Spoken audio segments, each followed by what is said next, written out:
The sun was still high when the grill caught, flared, and settled. The old veterans had set up the folding tables under mismatched canopies. Paint chipped, corners rusted.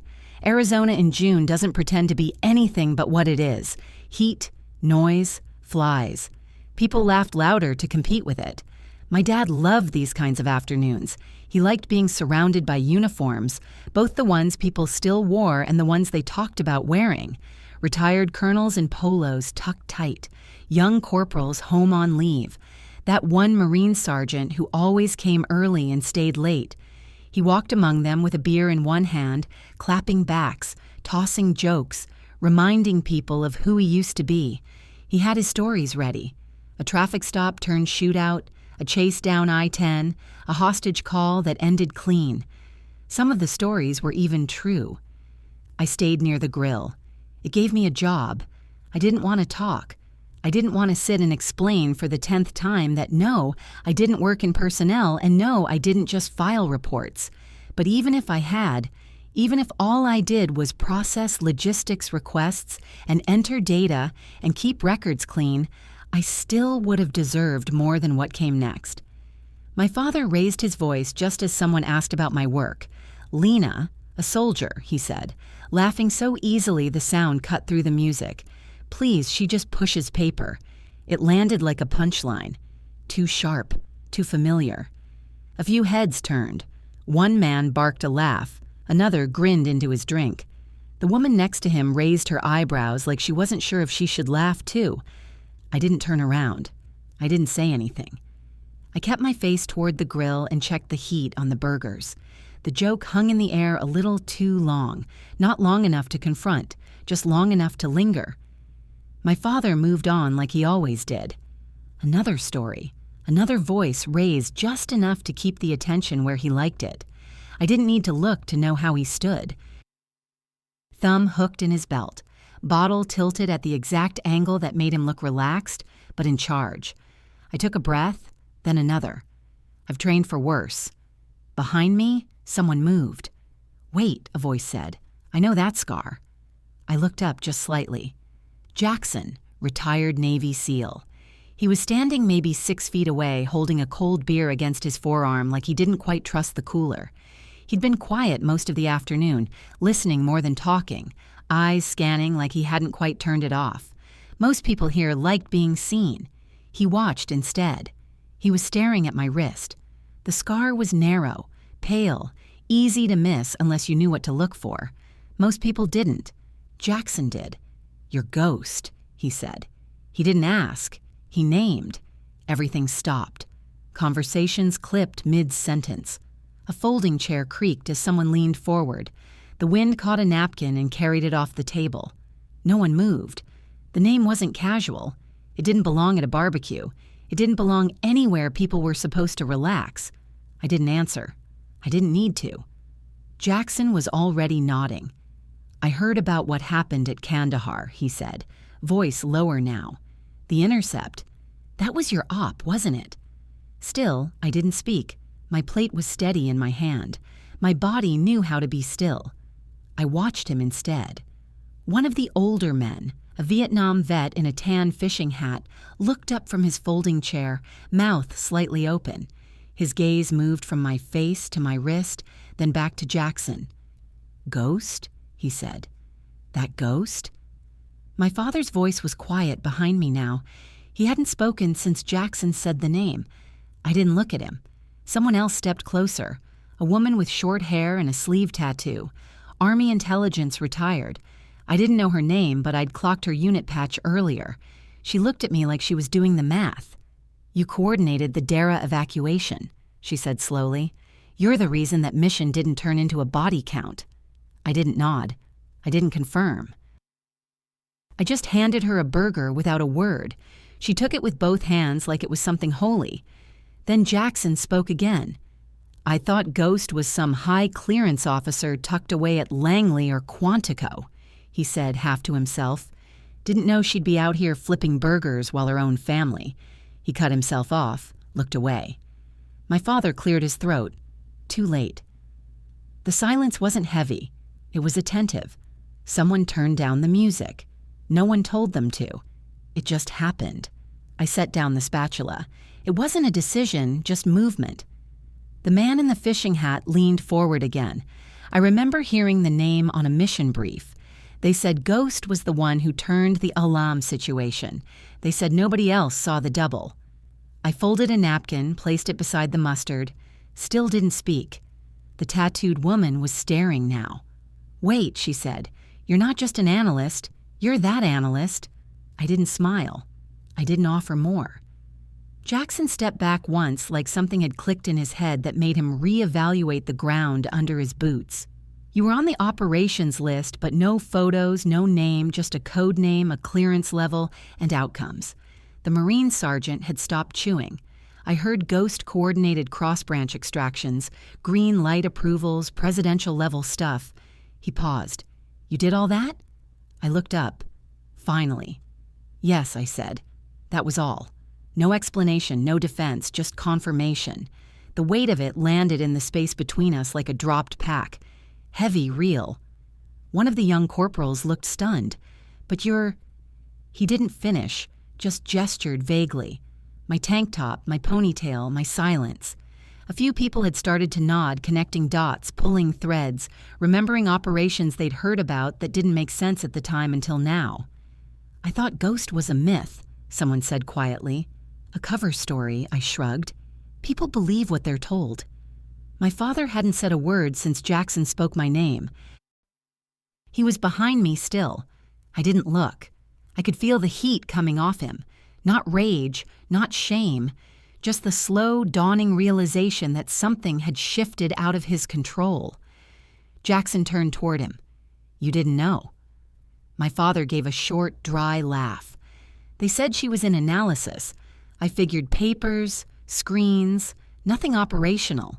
The laugh was supposed to break the tension. It didn't. Your daughter signs off on final phase intel for operations. No one's allowed to talk about. Jackson said, "That's not pushing paper. That's holding the line." My father didn't respond, just looked at me. Not through me, at me. It was the first time he'd really seen me in years. The smell of grilled meat still hung in the air, but no one cared about the food anymore. A few people sat down their plates. Others leaned forward in their chairs like they didn't want to miss what might come next. I took a sip of water. Let the silence do what it was meant to do. Jackson's gaze hadn't moved. He wasn't speaking now, just watching, processing. I could tell he'd turned over enough operations to know what it meant when someone like me had no public record, but left familiar footprints in outcomes and briefings. He spoke again, low, thoughtful. "Kandahar Dara, the Alam Intercept. Ghost was on every single one. You weren't just feeding intel, you were shaping it. Still, I didn't confirm. I didn't need to." The woman with the tattooed sleeve spoke more softly now. "You ever brief directly to Joint Command?" I looked at her and said, "Twee." Her mouth opened slightly. She blinked. Across the yard, the tone had changed. It wasn't admiration. Not yet. But it wasn't doubt either. It was calculation, understanding. A few people were suddenly reevaluating everything they'd thought about me and everything my father had said. My father still hadn't moved. A beer can hissed open in the distance. The sound felt misplaced. I heard the low buzz of someone's phone vibrate against a table. No one reached for it. "I remember now," Jackson said slowly. "There was an operation in Helmand 2016. My team was pulled because the intel reversed inside 12 hours. Command said it was verified by a source so high it couldn't be named." He shook his head. "That was you." I didn't answer. I didn't look away either. He nodded once. Not for confirmation, for respect. My father cleared his throat. "She doesn't talk about this stuff," he said finally, trying to catch up to the room. "Never told us any of it." Jackson didn't look at him. He looked at me. "You stay off the radar on purpose." "Yes, even with your family, especially with my family." Someone chuckled. It wasn't unkind, just honest. The woman with the tattoo sat forward, elbows on knees, hands clasped. "Why now?" I shrugged. I didn't say anything. He did. I tilted my head toward my father. A ripple moved through the crowd. It wasn't dramatic. It didn't need to be. He opened his mouth, closed it, then said too quickly, "I was joking." Jackson's face didn't change. "No," he said. "You weren't." No one defended him. I turned back to the table, picked up a roll, and tore it slowly in half. There was a kind of peace in the silence that followed. Not quiet, that's different. Silence. The kind that holds something. A truth had surfaced, and now it was staying. Someone finally spoke from the far end of the table. One of the older men. Army retired, Vietnam, thick hands, a face like stone. "What's your clearance level?" he asked, not rudely. "TS/Psi," I said. He whistled low. "Ongoing." "Compartmented," I said, still active. Another pause. The Marine sergeant leaned back. Jesus. I didn't flinch. I didn't smile. I just ate the roll one bite at a time. The woman with the tattoo tapped her fingers together once. "And you've been doing this how long?" 11 years. "You ever leave base?" "Frequently." "You ever carry?" I looked at her. "Do you need me to answer that?" She shook her head. "Number." Someone behind her said, "I've got a niece at Fort Gordon. She's in cyber. Think she's seen your name on a redacted roll-up." I didn't reply, but I didn't deny it either. My father was still standing where he'd been, bottle in hand, face blank. His stance had shifted just slightly. 1 foot back, less like he was holding court, more like he was catching up. "You never said any of this," he said again. "You never asked," I replied. That line landed harder than I expected. A few people looked at him now, and not with amusement. They looked at him like a man who'd missed something important because he liked the sound of his own voice too much. He shifted. "I just thought you were support." I looked at him then, not angry, not cold, just directly. "I am." The silence behind that was thicker than before. Jackson let out a breath, but it wasn't frustration, it was understanding. "Support," he said, "the kind that keeps people alive." Someone across the yard muttered, "Damn right." A few heads nodded. The Marine picked up his plate again. The woman with the tattoo didn't look away from me. "You ever lose one?" she asked quietly. I didn't answer right away then. "Yes." She nodded once. "I'm sorry, me too." That was all. She didn't ask names. She didn't need to. I stood, picked up empty plates, cleared napkins. It was still a barbecue. People still needed food. No one stopped me. But when I passed, people moved aside. That was new. Someone offered to help. I shook my head. Another person thanked me, voice low. I nodded. A few people whispered to each other, not about me, but around me. They were building a new version of who I was, and they were doing it carefully. My father sat down at the end of the table alone now. He rubbed the back of his neck, stared at his shoes. For the first time in my life, he looked like someone who didn't know what to say. That was the shift. Not pride, not apology, recognition. He looked up when I walked past. His mouth opened, then closed. Then he said the closest thing to honest I'd ever heard from him. "You've seen more than I thought. I didn't stop walking." "Everyone sees," I said. "The question is whether they admit it." He didn't answer. I went into the kitchen, ran water. The dishes didn't matter. I just needed my hands busy. Through the window, I could see the group shifting again, talking, but slower now, a little quieter. Jackson had taken my father's place near the center. Not on purpose, just naturally. The yard had rearranged itself. When I came back out, a woman I didn't know stopped me. "Ghost," she said. "Is that really you?" "It's just a name." She nodded, "But it's yours." I didn't correct her. Another man approached. "I think you were on the analysis team for an op my son was in 2021 northern Syria." I nodded once. "Probably he came home." He said, "Thank you." "I didn't do it alone." "Doesn't matter." He said still, "Thank you." I said nothing. He walked away. By then people weren't asking for proof. They were filling in gaps, and that was better. No fanfare, no spectacle, just understanding that someone you thought you knew had been carrying more than you allowed yourself to see. Later, as people started to pack up, folding chairs, paper plates, coolers half empty, my father approached me again. This time, he wasn't smiling. He held his bottle like it was something he hadn't earned.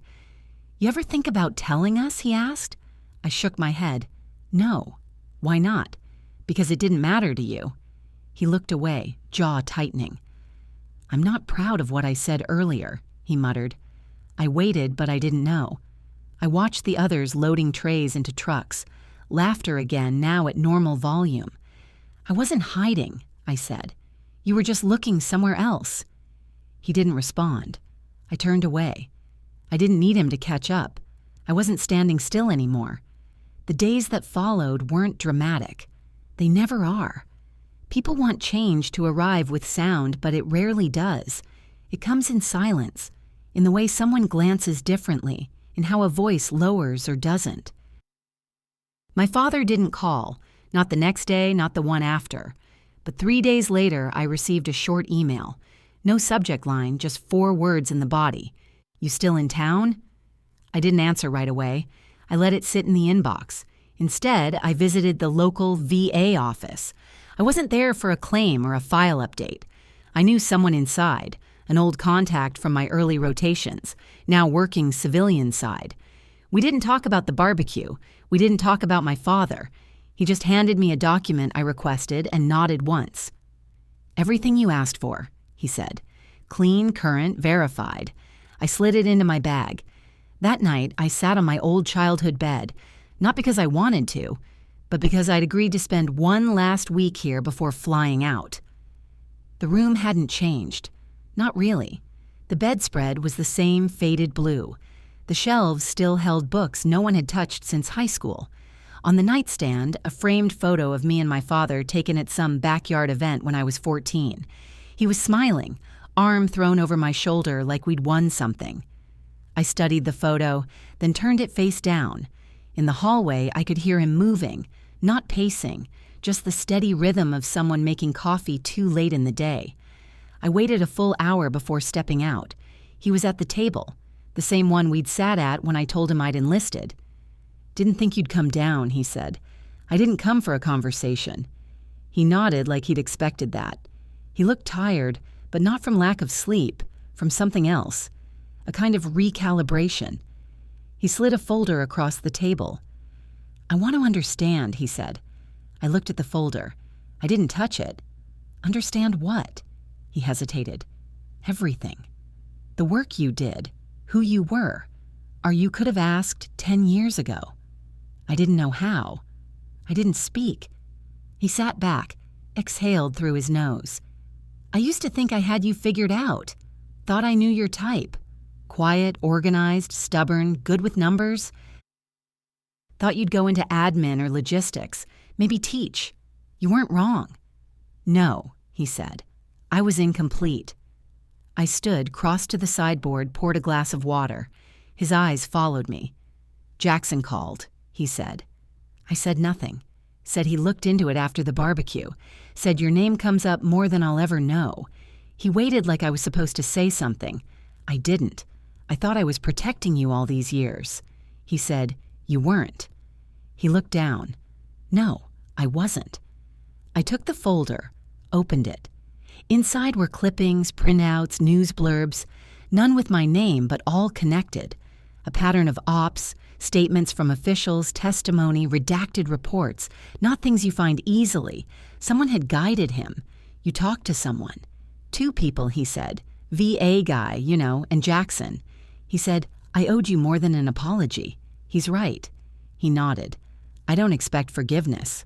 I didn't offer it." He smiled faintly. "No, you didn't." I closed the folder. Why now?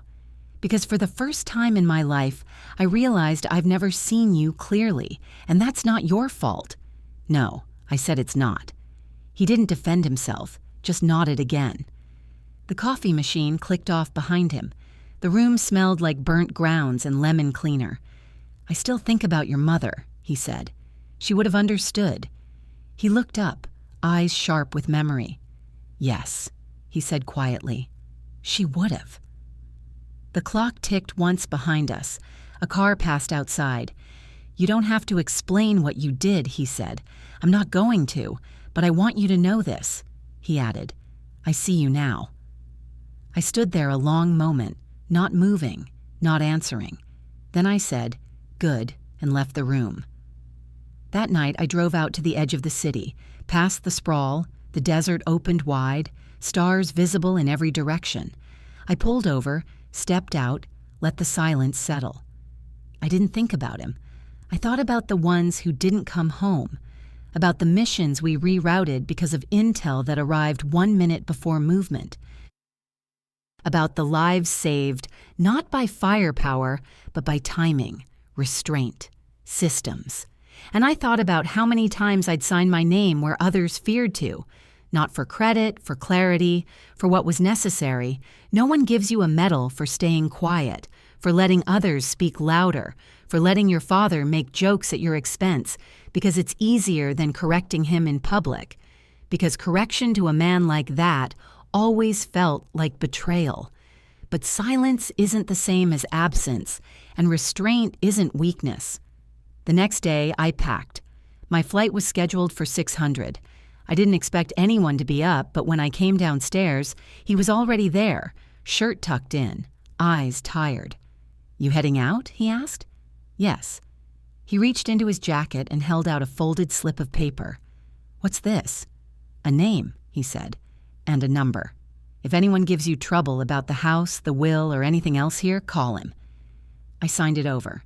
I took the slip, read the name, local attorney, known, trusted, not someone he would have picked lightly. "You're transferring the house?" "I already did." "To who?" "To you." I looked at him, waiting for the catch. "No conditions," he said, "just truth."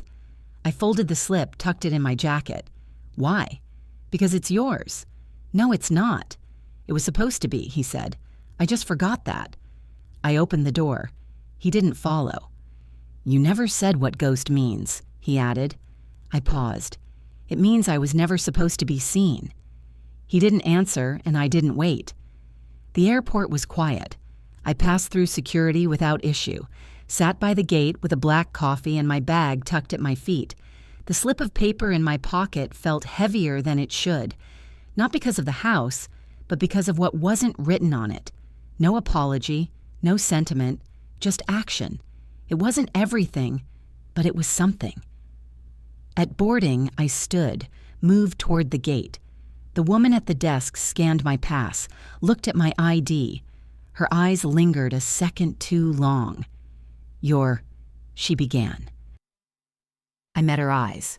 "I'm Lena." She smiled faintly. "Thank you." I nodded, took my seat.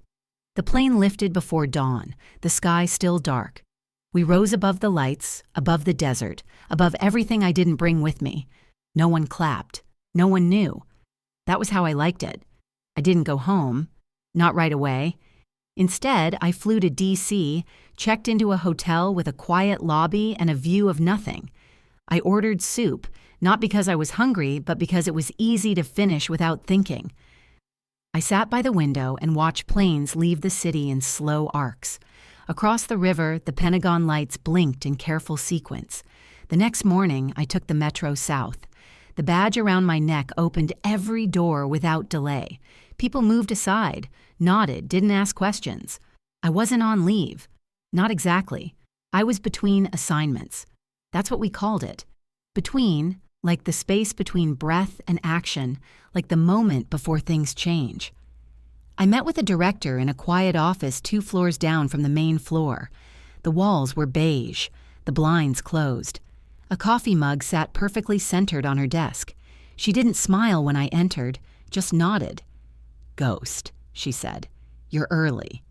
"I try to be." She motioned to a chair. I sat. She opened a folder, 1 page, then closed it again. "We heard." I didn't ask how. Of course they had. "We also heard your father made a few calls," she said. I raised an eyebrow. Not complaints, not questions, just confirmations. I didn't answer. She looked at me like someone evaluating weather conditions. "Your cover's been soft for a long time," she said. "We didn't expect it to last forever. I didn't break it." "I know," she said. "He did." I waited. "You've never used your clearance for leverage," she said. "You've never asked for credit. You've never needed protection." I said nothing. She folded her hands. "But now that people are talking, we have a choice." "What kind of choice?"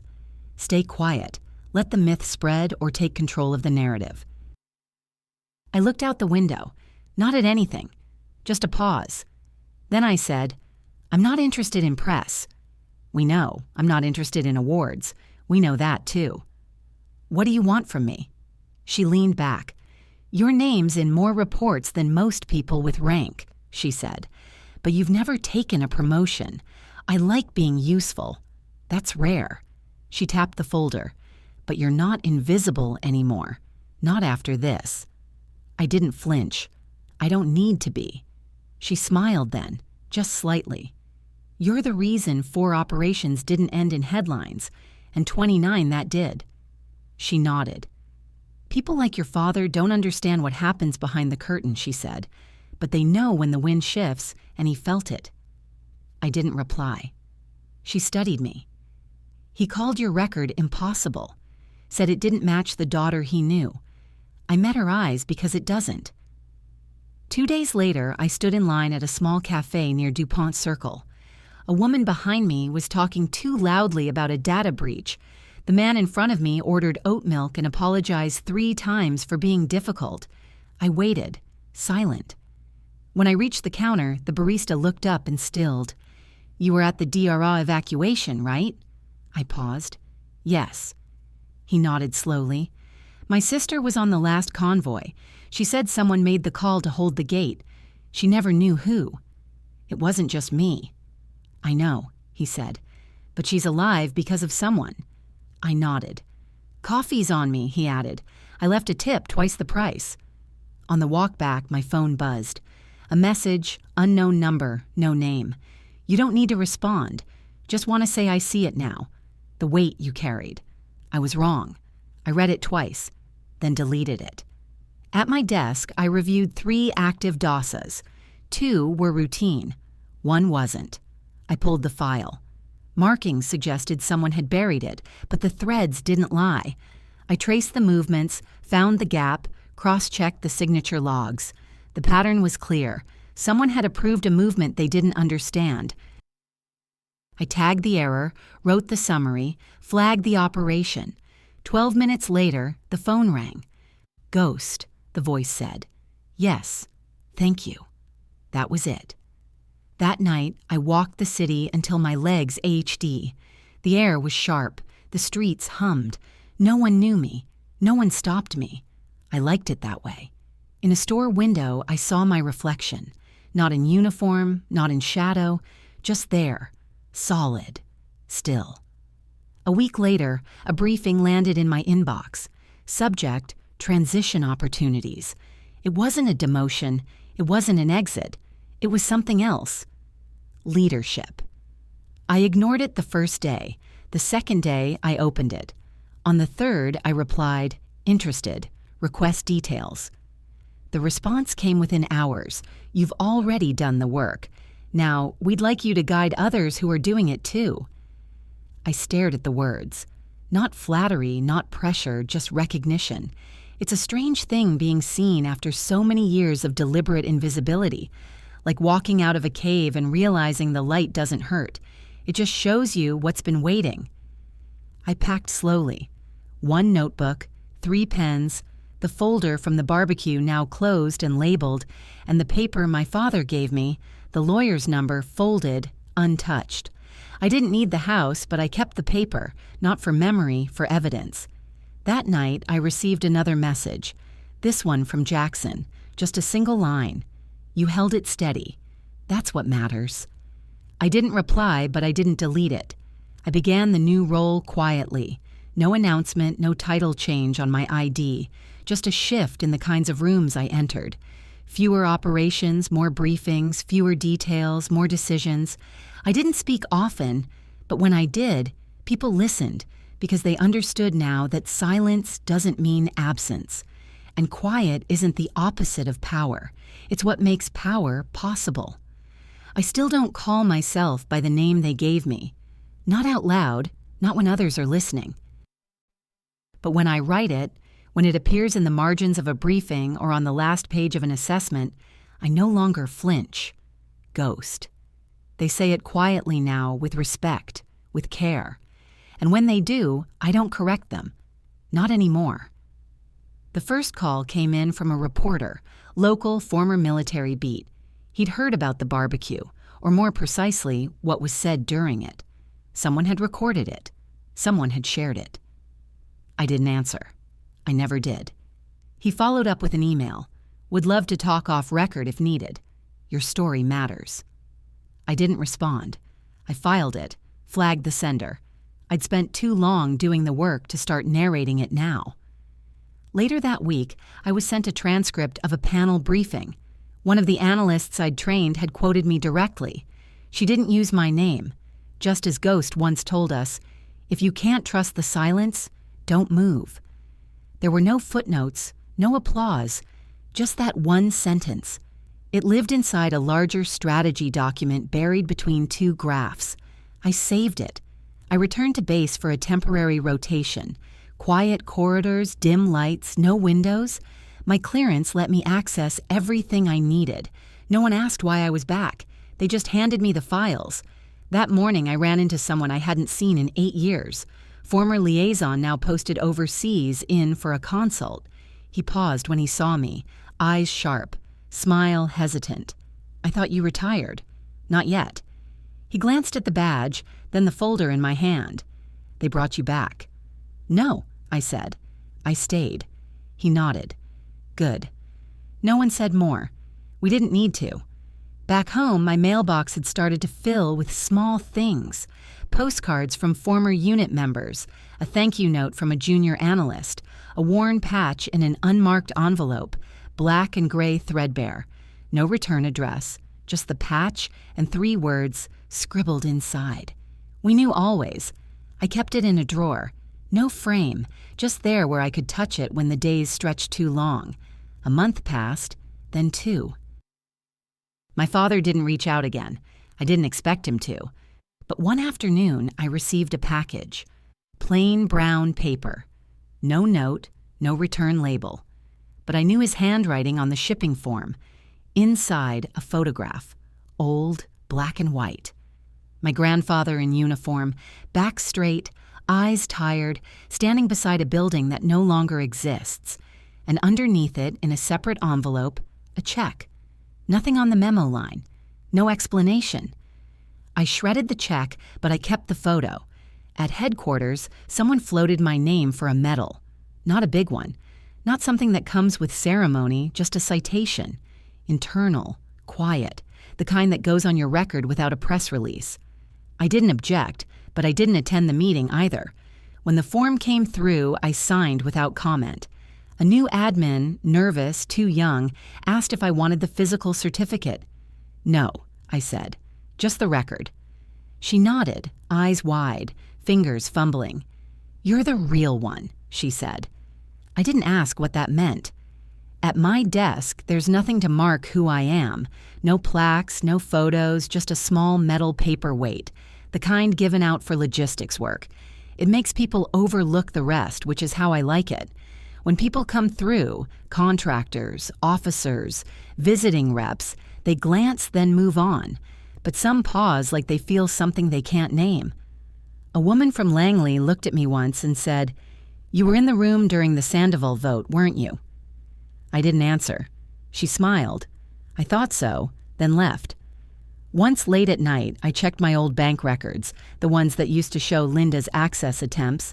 I opened the logs, reviewed the alerts. All quiet. She'd stopped trying. Or maybe she'd found someone else to test. I didn't care either way.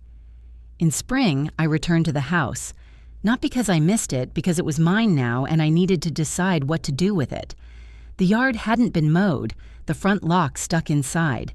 The air was still clean but stale. I walked through each room one by one, No photos on the wall anymore. No signs of Linda. She'd moved out weeks after the papers were finalized. I found one envelope on the kitchen